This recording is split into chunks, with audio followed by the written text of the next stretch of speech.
Good morning, Facebook. Good morning, people. We're ready for our kingdom declarations.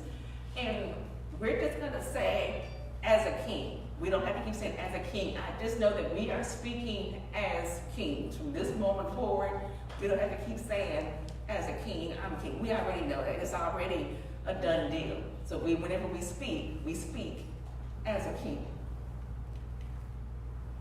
I have kingdom insight. I have kingdom insight. I believe the impossible. I believe the impossible. I have access to the invisible. I have access to the invisible. Say that last one more time. I have access to the invisible. I want you to put the emphasis on access. I have access to the invisible. Amen, amen. You guys may take your seats. So what are we talking about today? Dr. Banks has been talking about kingdom insight and the different levels of insight. And so we're just going to kind of build on that just a little bit. But today I want to talk a little about unwrapping Lazarus. Now, a lot of times when we talk about Lazarus and the incident, we focus mainly on when Jesus got to the tomb and he told Lazarus to come forth. And we focus so much on that particular part of the story, and that is an awesome part of the story. I'm not negating that. But as I was studying John 11 and John 12, I saw so many messages and so many milestones to that miracle that I really wanted to kind of take a few moments and unwrap that package of what happened along the way to the tomb to bring Lazarus forth. Oops, go back. And so we're going to give you 5 keys to living the unbound life. 5 keys to living the unbound life. Now, you guys know me, I'm a teacher, and I read it. I really wish I had time to do this line by line, but I can't. So we're going to unwrap it kind of quickly. We're going to unwrap it in chunks. Are you guys with me on that? Yes. Okay. You may need, at some point, you may need to grab some colored pencils. There's one part of your worksheet where you're going to be required to think about some things in color. So let's go ahead and begin. In the book of John 11 and 12, we're going to take those 2 books together, and we're just going to unwrap it in chunks. And so in John 11, 3 through 6, it says the sisters sent word to talk about the sisters are Mary and Martha. They were sisters to Lazarus. Jesus was in a particular city, and they sent word to Jesus saying, Lord, behold, he whom you love is sick. When Jesus heard this, he said, the sickness is not unto death, but for the glory of God, so that the Son of God may be glorified. So when he said it's not unto death, he basically means it's not going to end in death, because we all know, Lazarus died, but Jesus said it's not going to end there. Of course, they didn't know that then. And Jesus loved Martha. The scripture makes a point to say Jesus loved Martha, her sister, and Lazarus. The scriptures made a point of saying that the one whom you love, and Jesus loved them. But guess what? In spite of his love for them, he stayed 2 days longer in the place where he was. And I want you guys to get that in spite of his love for them, he heard the news, the crisis, the emergency, and he loved them. But he didn't move right away. So this lets me know that we have permission to pause. When people bring things to us, we have permission to pause. Look at your person here. I have permission to pause. And when you pause, you can ask for insight on what should your immediate response be when someone brings these crisis situations to you. You have permission to pause and say, God, give me insight on how I am to respond to this. Let's look at this further. When Jesus heard this, he said, this sickness is not unto death, but for the glory of God, so that the Son of God may be glorified. So let's talk about what you're doing when you're pausing to figure out what your response. This is what Jesus did. First, he prioritized what his response is going to be. He said, you know what? This sickness is not unto death. It's not a high priority. He's going to be okay. And then he said that it's for the glory of God. He understood the purpose of it, but he also understood his purpose in the whole matter. So when you are thinking about a response, what is it as far as your priority? What is it? How does it relate to your purpose and what you are called to do? And then he says, it's so that the Son of God may be glorified by it. He thought about that outcome, the possible outcome. And so when you take that permission to pause, think about, this person is bringing this thing to me. In the grand scheme of things, where is it in how I'm prioritizing my life? Where is it when it comes to my purpose and what I'm called to do? And if I say yes to this, or if I say no to this, what is the possible outcome of that? Those are the three things. So somebody brings something to you, Sharon, I need this. And so for those of you who are givers and supporters, a lot of times your immediate response is, yes! But take that moment to pause. You have permission to step back and pause. Because sometimes those who we love the most, they know that we love them and they know, I would do anything for you. But Jesus loved Mary, Martha, and Lazarus, and he still stayed 2 days where he was. He did not rush to their rescue, because you have to understand that another person's crisis does not immediately make it your emergency. You have permission to pause. Daughter, I love you. Son, I love you. Mama, I love you. Co-worker, I love you. Friend, I love you. But let me think about how I'm going to respond to this crisis situation you brought to me. Is it really a priority? And I'm not saying that you can't ever say yes to anything, but remember, you don't owe anybody a yes. My yes is a privilege. Because if I say yes to you, that means I'm giving you my time. And if I'm giving you my time, I'm taking time from myself. So my yes is a privilege, it's not a right. And so when you take that moment to pause and think, what is the priority of that? Jesus said, hey, this sickness is not unto death. I don't have to rush to his rescue because I understand the purpose of it, and I already understand what the outcome is going to be. So I don't have to rush in to rescue you. And we have permission to pause. So let's talk about this possible outcome thing. How do you visualize the possible outcome without, we don't really have foreknowledge of some things, know how they're going to turn out. And so you have to ask yourself, when I think about myself saying yes to this situation, how does it make me feel? And there's one technique that I learned during Startup Week about what is the color of your outcome. What is the color of your outcome? On your worksheet, you have that little block there. And so what they were teaching is that think about your favorite color, a color that gives you joy. For me, purple gives me joy. I love the color purple. Purple gives me joy. So purple would be my joy color, my pleasure color, that when I see myself doing this, I relate that to purple because I love purple. And then that middle thing is a color that really doesn't do much for you. For me, that's beige. Beige is just, it's beige. It can go with anything. It can go here, it's beige, tan, khaki. That's just a neutral color for me. It doesn't do anything for me. And that's where my maybes lies. Maybe I will do this thing, maybe I won't. If I see myself doing this, it's beige. It doesn't give me any feeling, I'll do it, but, yeah, whatever. And then you have your pain color. This is like your least favorite color.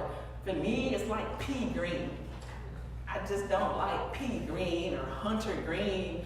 For me, I don't too much care for the green scale too much, other than once you get past mint green, anything darker than mint green is like, I really don't like that color.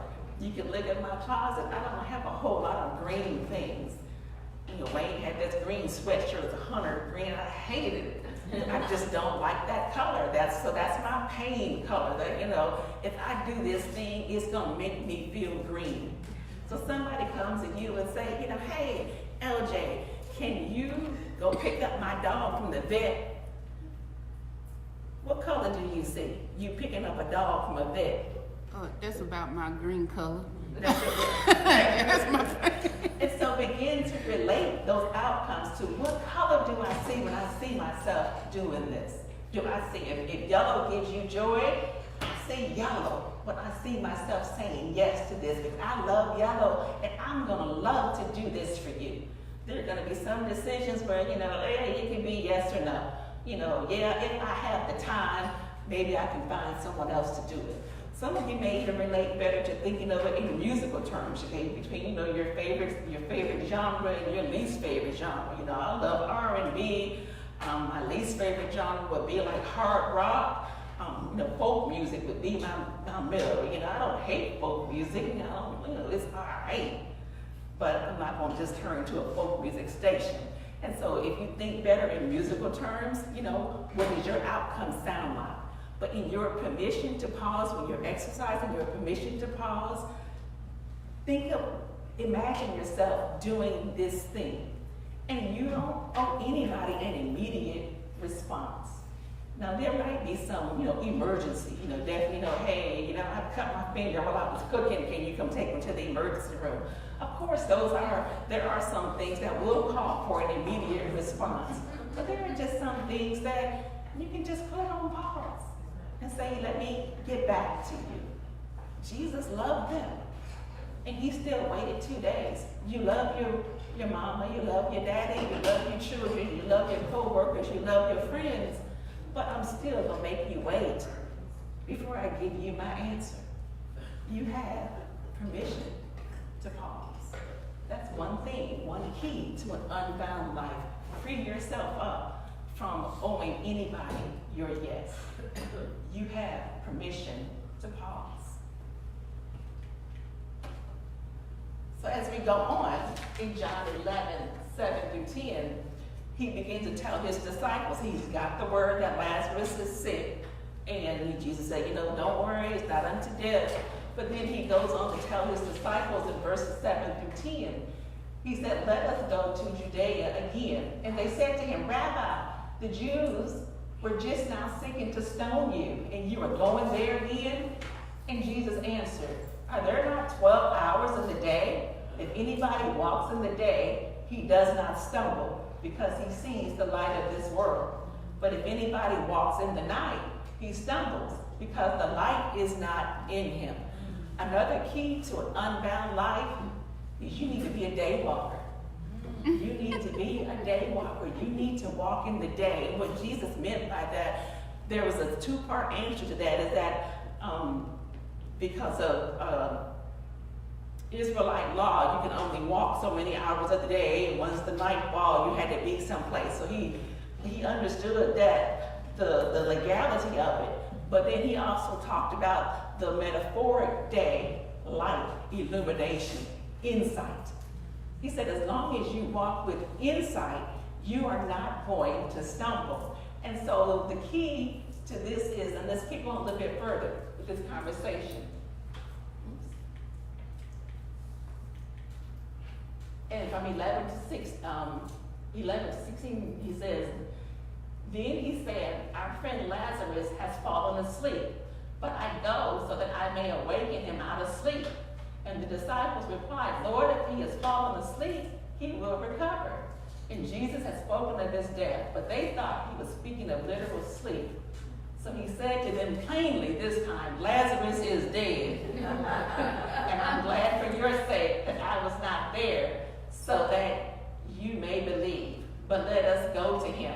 And then Thomas said to his fellow disciples, let us also go, that we may die with him. So understand, when you walk with kingdom insight, others might not have that same light. You see, that light bulb is lit, but the other ones are not around them. You cannot let others' inability to see where you're going keep you from going where you are supposed to go. You have to let your faith override their facts, their fears, their feelings, their familiarity. They said, Lord, it's the fact they were trying to kill you. Lord, we are afraid for you that if they go, they're going to try to kill you. We feel some type of way about you doing what you are supposed to go and do. We're familiar with the situation, what's going to wait for you when you get there. And Jesus says, you know what? I have kingdom insight. I'm not afraid of your facts. I'm not afraid of your fears. I'm not moved by how you feel about what I'm called to do. I'm a day walker, and as long as I'm walking in the light of God, that his word is a light unto my feet, a lamp unto my path, I'm a day walker. I have kingdom insight. I have illumination. I don't care how dark it is to you. If God said I'm supposed to do this, I can't be moved by how you feel. We have to be that same way when we know God has called us to do something. You're going to buy that apartment complex? Say, what? Are you sure that's what you want to do? If you know, I don't know if y'all trying to buy an apartment complex, but you know, hey, but there are going to be some people that's going to tell you, that's a heavy investment. You know how much it takes to run an apartment complex? What you going to do when people move out and then they give you all these facts and statistics? You're a day walker. They're walking in the darkness. They don't know what you're calling. They don't know what God has told you. But you need to be a day walker. You don't let other people, you need to let your faith override the darkness of what people can't see. And basically with Jesus, like, hey, look, I ain't got time to explain to you every little detail. Lazarus is dead, and I'm going to wake him up. Either you're going to get with me or you ain't. And at the end, Thomas said, okay, fine. Thomas was the original ride or die. He says, okay, well, let's go. We just going to die soon. And that's what you need in your life. People who, it's one thing to ask a few questions. I'm analytical. I know y'all come to me. I'm going to ask you a few questions. But I'm not asking to doubt you. I'm asking to make sure you have all your bases covered. And you have to discern the difference between the people who are asking you questions for your own benefit or asking you questions because they feel some type of way about you, what you getting ready to step out to do. But if you are a day walker, you're not bound by what other people can't see. You are only bound by what God has shown to you. He says, write the vision, make it plain, so that others who are running, they can read it. And he says, it might tarry, but you wait for it. And when you a day walker, you can see that you have access to the invisible. You have kingdom insight. You can believe the impossible. So even though other people might not see it, you're a day walker. You have kingdom insight. You see what you want to see. That's what we've been learning these last several weeks. We have insight. We have illumination. That's what Jesus was talking about. Walk in the day, and you will not stumble. So say, I'm a day walker. I'm a day walker. I'm a day walker. I'm a day walker. And then we go on and move a little bit further down. We're still in John 11. And in this whole block with 19 through 46, we're not going to cover all these scriptures, just a few of them. This was happening with Mary and Martha as Jesus is on his way. We jump to what's happening in Mary and Martha's world. It says many Jews came to Martha and Mary to console them because Lazarus was dead. Jesus hadn't got there yet. And so they had people to come and console them. And so after that, it says, we're going to jump down to verse 45. Then Jesus comes, and he calls Lazarus forth from the tomb. So Jesus is there. He sees Lazarus, and we're going to talk a little bit about that. But it says they saw what Jesus did and believed him. So those who came saw what Jesus did, and they believed him. But look at this. But some of them went to the Pharisees and told them what Jesus has done. And the Pharisees didn't like Jesus. So you had some people coming to console, but you also had some people just coming. You need to check your checkers. You need to figure out who's checking on you and why they checking on you.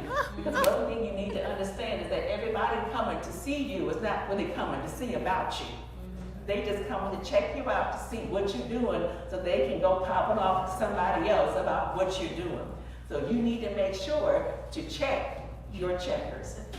Who's checking on you and why? And that takes discernment. That is going to take discernment because some people are generally concerned about, oh man, I heard you were sick.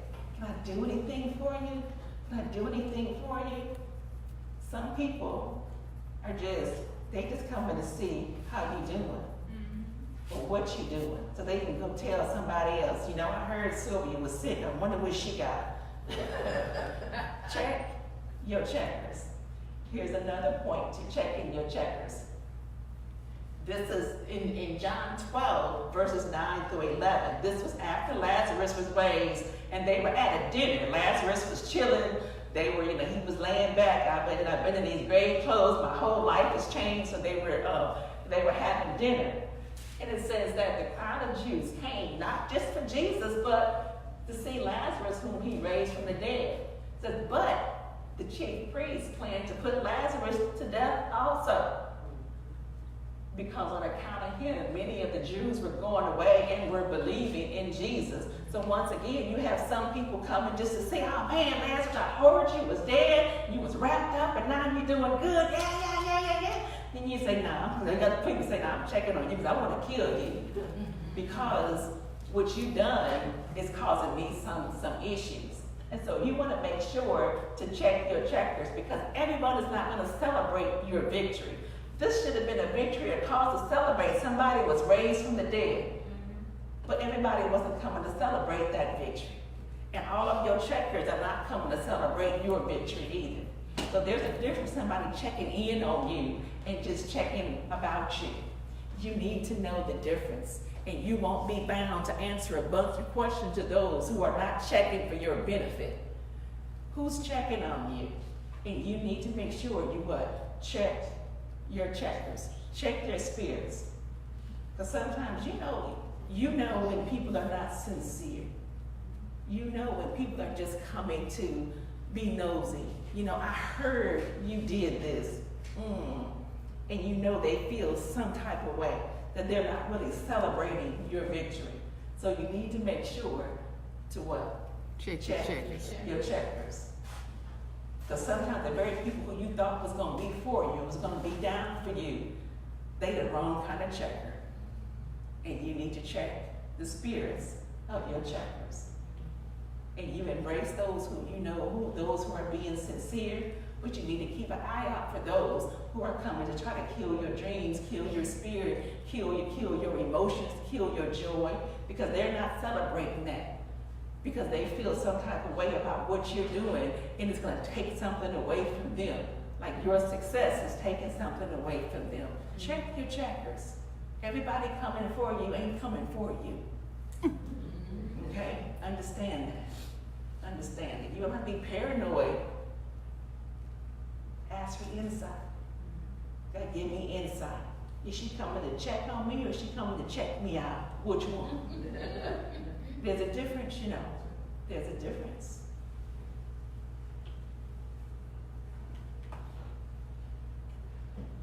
We're back to John, verses 21 through 54. Here's another principle to live an unbound life. You need to understand the level up and the fall back. Let's look at this. This is before Lazarus was raised, and use some context here. Jesus was coming into town. Martha heard Jesus was coming, and so she ran to him. She ran to him, and she said, Jesus, if you had been here, my brother would not have died. But I know that whatever you ask of God, he will give you. She had that faith. I know that, if you had been here, he wouldn't have died, but I know whatever you ask God to do, he will do it for you. And Jesus said, I am the resurrection and the life. He who believes in me will live, even if he dies. And she said, yes, Lord, I believe you are the Christ, the Son of God. And so Jesus gets to the tomb, right? Okay, Jesus gets to the tomb. And he says, remove the stone. And then Martha said, but Lord, by this time there will be a stench, for he has been dead 4 days. And then Jesus looked at her and said, did I just not say to you when we were meeting that if you just believe, you will see the glory of God? And she was there saying, God, I believe. Jesus, I believe, whatever God asks you. But then when he gets ready to step out to do what she just said a little while ago, I believe you can do, she's like, wait. She kind of fell back a little bit. Wait, but he gonna stink when he come out. He's been dead 4 days. He's gonna stink. You need to understand that sometimes when you get ready to level up, it may make other people uncomfortable. And they may fall back a little bit. Because that's just what Martha did. First she pumped him up. God, I know, Jesus, whatever, if you had been here, my brother wouldn't have died. But I know God's going to give you whatever you ask. And then when Jesus get ready to do what she said she believed he can do, all of a sudden, wait. I know I liked your post on Facebook. I know I pumped you up when you said you were writing, you was going to write your book. But now that you wrote it, oh, you really wrote that book? That's nice. Oh, I know I liked your post when you posted you were going to buy that apartment complex, but oh, you bought it? Oh, they fall back on you a little bit. So sometimes your level up will cause other people to what? Fall back. So understand, your level up, say that again, my level up may cause some people to fall back. Don't be moved by that. Don't be moved by that. Here's another key to the level up and the fall back. And so after Jesus raised Lazarus from the dead, the Pharisees, of course, heard about this because the checkers came and told them about it. Okay? And so the chief priests and the Pharisees set up a council saying, this man is performing many signs. If we let him go on like this, all men will believe in him, and the Romans will take away our place and our nation. So from that day on, they planned together to kill him, talking about Jesus. But they were going to kill Lazarus too, but they wanted to kill Jesus. And get this in verse 54. Therefore, Jesus no longer walked publicly among the Jews, but went a ways off and stayed with the disciples. Understand, your level up may shake somebody's double up. And I'm not talking about the new levels, new devils. I'm just talking about those demons of jealousy, those demons of fear and bitterness and anger towards you. And so this is what was happening with them, is that Jesus, when he did his level up, and he actually performed that miracle, people were believing in him, and they were saying, wait, if we keep letting them do this, then it's going to take away something from us. And so Jesus understood that. And so when he understood that, he stopped walking publicly among the Jews, and he said he went away with his disciples. So sometimes when you level up, you need to be the one to fall back. And you need to get yourself around a tribe who's going to support you in what it is you are trying to do. So your level up may cause other people to fall back, but your level up may cause you to have to fall back a little bit. Like, okay, you know what, I know you my girl, but when I told you I wrote my book, you didn't want to come to the book signing? Let me fall back, because you're not really with me. I know, you were pumping me up and you were with me when I said I was going to start this business, but I can't even get you to come to the grand opening. Let me fall back a little bit, because I don't think you're really with me. So understand, your level up, you may have to fall back from some people. They may fall back from you, but you may need to fall back from some people. So you got to understand the art of the level up and the fall back if you are going to be unbound and free to do what God has called you to do. Don't be afraid to put some people on pause. Don't be afraid to be a day walker and step out what God has called you to do. Don't be afraid to check your checkers. Don't be afraid to level up and then deal with the fall back, whether they fall back from you or you got to take a step back from them. Like, I can't put you in my inner circle no more because I no longer trust you. You said you was my girl and you won't even buy a book from me?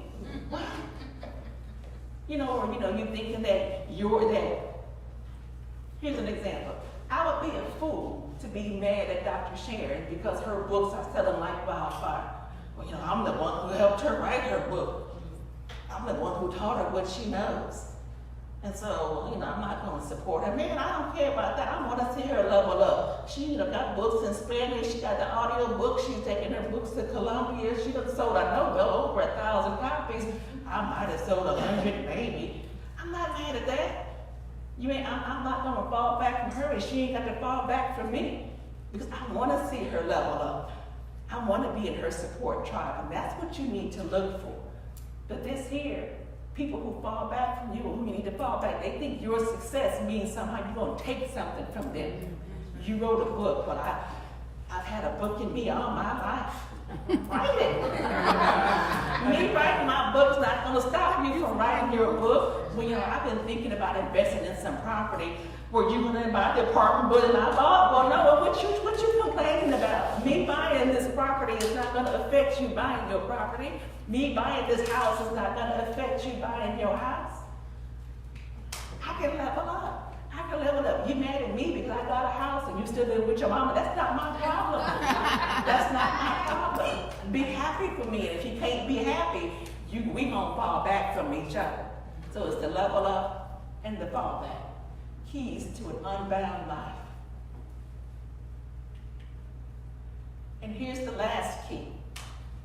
Don't be afraid to die. Don't be afraid to die. In John 12 and 24, this was after Lazarus was raised. They were at the dinner. The people were plotting to kill him, and some people were coming to see Jesus, and Jesus was just talking. And he said this very profound statement. Oops. It says, truly, truly, I say to you, unless a grain of wheat falls into the earth and dies, it remains alone. But if it dies, it bears much fruit. A grain of wheat cannot be afraid to die. It cannot be so beholden to the stalk that it came from, so comfortable in this position, in that familiar position, that it's not afraid to die, to once again fall back. That seed has to fall off from that wheat stalk and get buried in the ground before it can bear any more fruit. Because if it stays on that stalk, the most it's going to do is become bread. But if it falls away and dies, Jesus said, unless it's willing to fall away and die, it won't bear any fruit. Don't be afraid to fall away from what you have come to know as familiar. Don't be afraid to fall away from familiar people, from familiar jobs, from familiar things, from familiar mindsets. Don't be afraid to die, because the moment you take that leap of faith and say, okay, I'm going to fall back from this. I don't know what's going to happen, but I'm not afraid to die to what's familiar. I'm going to step out and I'm going to do this. And this is some things that happens between life and death, or between death and life. So the seed falls away and it goes into the ground. You need to understand the principles of isolation versus insulation. Okay, isolation versus insulation. When that seed falls and goes into the ground, when you think about Lazarus, when he was in the cave, he was isolated. And sometimes our growth and maturity will take some isolation. Death oftentimes happens in isolation. You feel alone. You feel like there's nobody with you. And sometimes you have to be isolated. But then sometimes you just need to be insulated. What's the difference? Isolation equals separation. Sometimes you have to separate yourself, like that kernel of wheat had to separate itself from the stalk. Sometimes you have to separate yourself from what's going on in life. When we talk about, being in another place in God, sometimes you can't physically remove yourself from the situation, but you can be in another place through insulation. And that just means you're protected.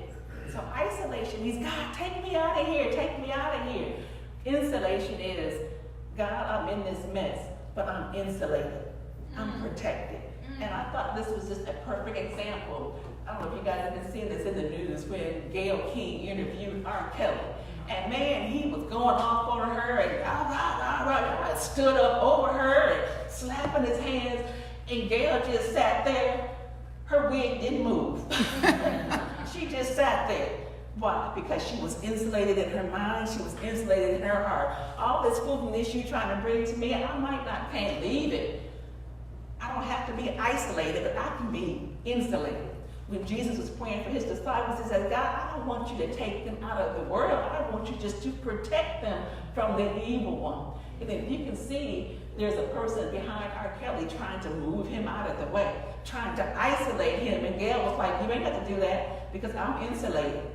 In the midst of all of this foolishness that goes on around you, you need to understand sometimes you can't be isolated, but you can always 24/7 be insulated from foolishness and from foolish people, from foolish situations, from their choices, their decisions.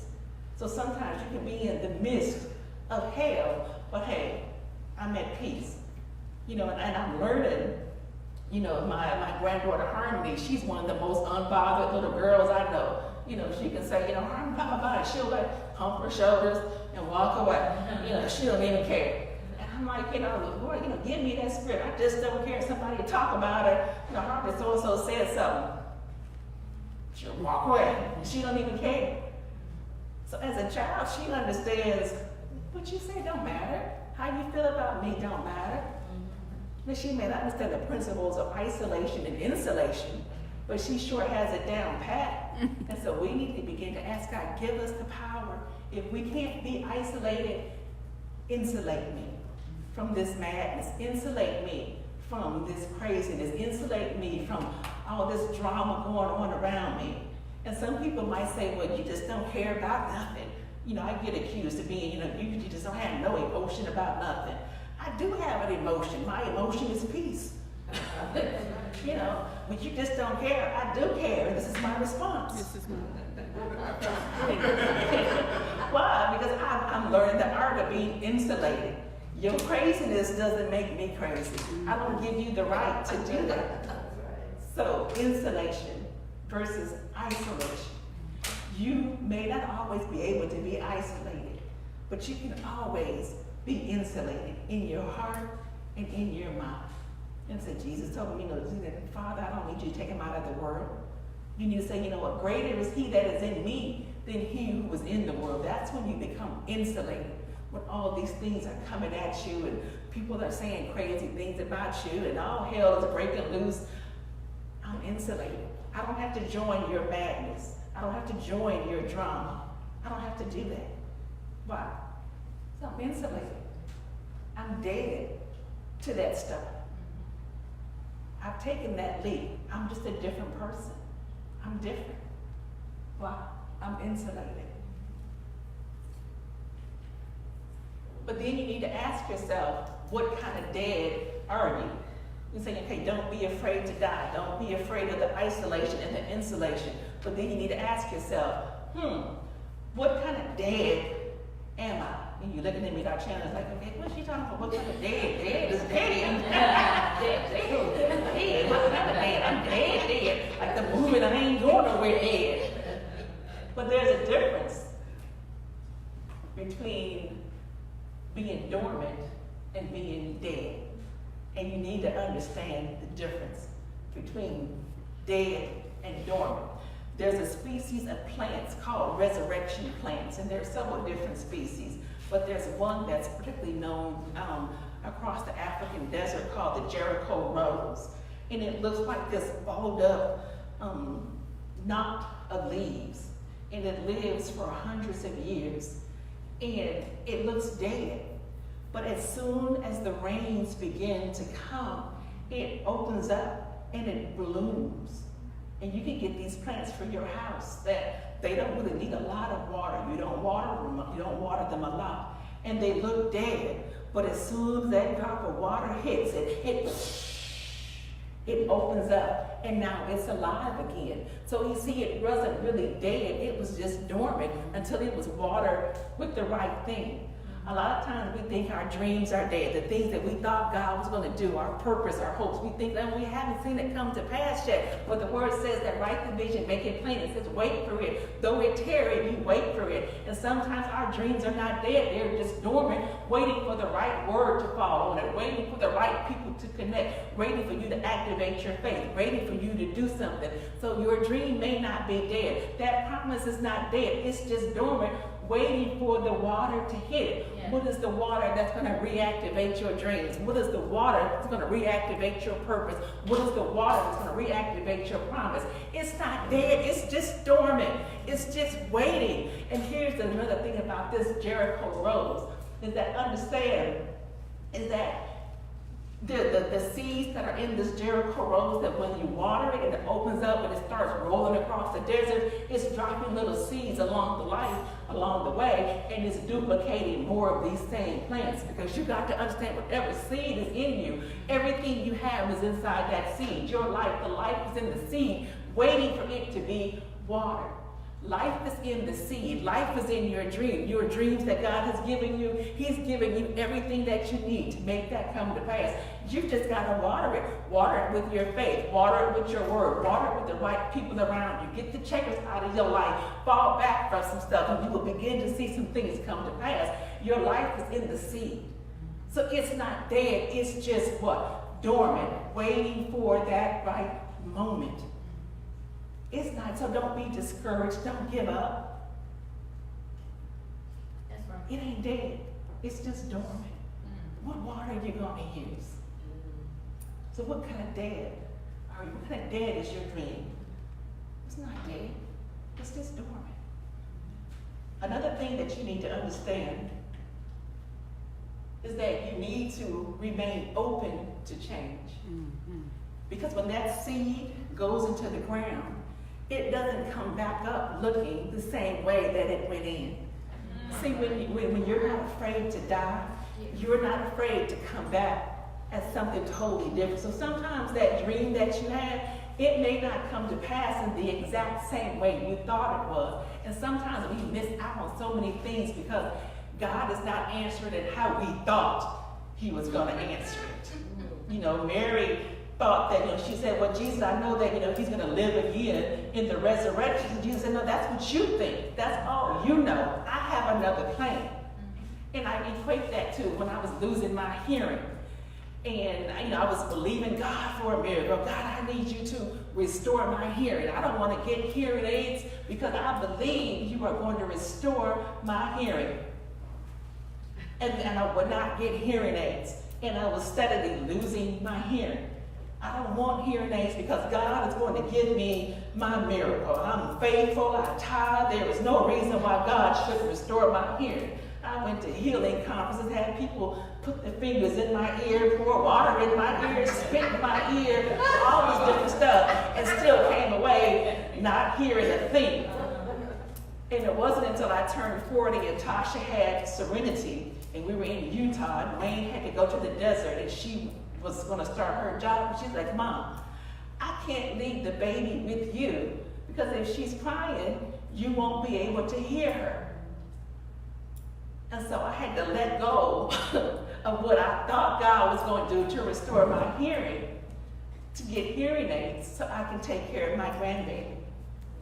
So I had to remain open to, okay, God, you're not going to do this the way I wanted to. So I had to remain open to that change. But then another thing came up when I started losing my hearing so much and I qualified for these cochlear implants. That was another struggle. I'm like, well, God, I know you can still heal me because I still have my hearing. I still have some hearing left. And I know you can perform miracles because the thing with the cochlear implants is there's a 99.9% chance that whatever residual hearing that you have is totally gone. They kill all the cilia, which helps you hear. And so I'm like, no, because if I do that, I have to give God something to work with. Like God performing something for me had anything to do with me. And so I resisted the whole cochlear implant for years, qualified for years, but no. God is going to heal me. I just know it. I am waiting for my miracle. And couldn't hear hardly anything. And so finally I was in my kitchen and I had went to a lunch and learned about cochlear implants and realized the guy who had been at the implants, no one believed that he could do it. He did it for his father back in the late 70s, early 80s. It was a miracle then because nobody, the whole medical community said this cannot be done. And he didn't listen to him. And I was in my kitchen and God said, I did your miracle 30 years ago before you even needed it. I had to die to what I thought God was going to do for me. And here's what I realized, that in being willing to die, let my hearing die totally and get these cochlear implants, it gave me a whole new relationship with the world around me. I didn't realize how much I wasn't hearing. That to hear a bird, I hadn't heard a bird in years. To hear raindrops, to hear the water going on, to hear my keys fall from my pocket. You know, deaf people lose more keys than anyone else. Why? Because when they fall, we can't hear it. And so if our phone falls or something falls out of our pocket, we don't know it because we can't hear it. So when I'm walking, I hear something, oh, those are my keys. And so I have a whole new relationship with my ears, a whole new relationship with the world around me. You know, some things, you know, I can hear people scratching, like, oh, you know, I can really do without that. But the amazing, you know, sound of hearing the birds on the lawn, of hearing the rain fall. And I didn't realize how much I was missing by holding on to what I thought, to what I wanted. And so you have to be willing to sometimes let go, not of your dream, but how you think it is supposed to be made manifest. Sometimes you have to let some relationships die. And sometimes, I'm not talking about, we're so obsessed with cutting people off. I'm cutting you out of my life. I'm cutting you out of my life. There are some people that do need to be cut.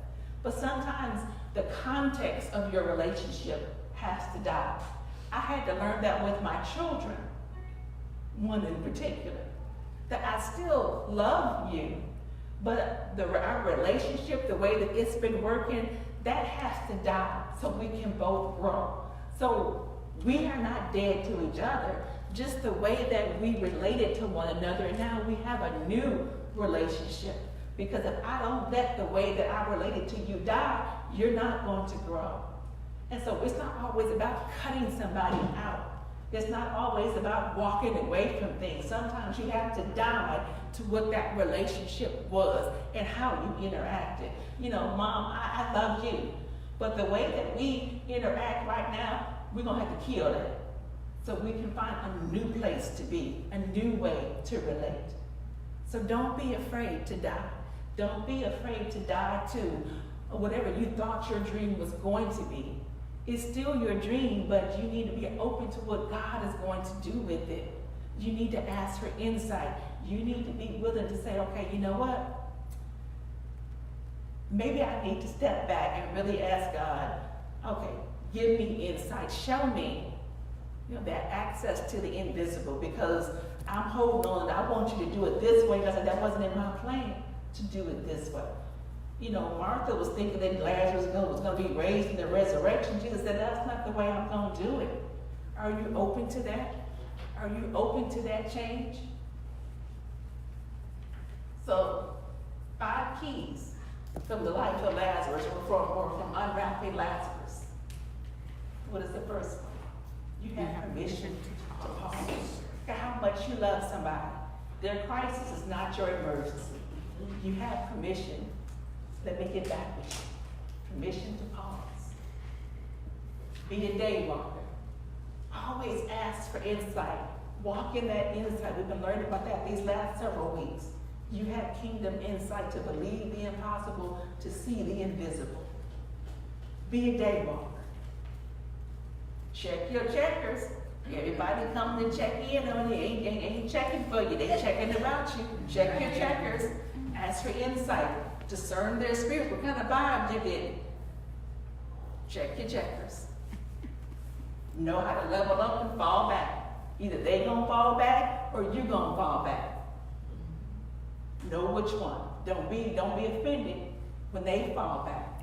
And don't be beholden to them so much that you don't know how to fall back from them. That will keep you unbound. And don't be afraid to die. Understand that your dream is not dead. It's just dormant. It's just waiting for you to water it with the Word of God, water it with your faith, water it with the right people. Don't be afraid to die. Because when you die to what's familiar, that's when you can activate your insulation. That you know what? I'm dead to that. My dreams are not dead, but I'm dead to your foolishness. I'm dead to your craziness. Why? Because I'm insulated in my heart and in my mind. I'm insulated. And understand that everything you need is in your seed. Your everything that God has told you, He's given you everything you need. Life is in your seed. Please remember that. Life is in your seed. But just be open. Be open to change. Because when you're dead to what you want, you're dead to how you want things to be, God will open up a whole new realm for you. So when you're dead to that was familiar, God says, I have something that's spectacular. And spectacular is so much better than familiar. So don't be afraid to die. Amen? Father, we thank you. We thank you for your word. We thank you that you have a desire for us to live unbound to other people and to situations, that you have given us the power and the wisdom to know how to answer those who bring things to us. You have given us the insight to know who to have into our lives. You have given us wisdom, and you have given us, Father God, that the courage to not be afraid to die. Your word says that we lack wisdom, we can come to you, and you give to all men liberally and without reproach. Father, help us remember these things. Help us remember these keys to live this unbound life. So, Father, we thank you. We give you glory. We give you honor. And we give you praise. In Jesus' name, amen.